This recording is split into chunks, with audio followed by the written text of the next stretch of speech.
गाजराचं हलवा. गाजर वॉश करून गाजराची पहिली साल काढून घेऊयात. साल काढलेले गाजर खिसून घेऊयात. तूप घालून घेऊयात. तुपात खीस घालून घेऊयात. खीस मस्त तुपात भाजून घेऊयात. ड्रायफ्रूटचे खीस करून घेऊयात. आता आपण त्याच्यात थोडं थोडं करून दूध घालून घेऊयात. मी त्याच्यात थोडीशी दुधावरची साय पण घालत आहे.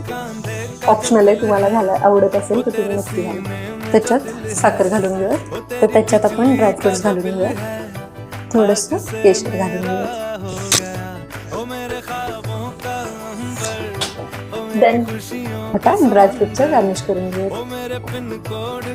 मम्मा तुमच्यासाठी गाजराचा हलवा.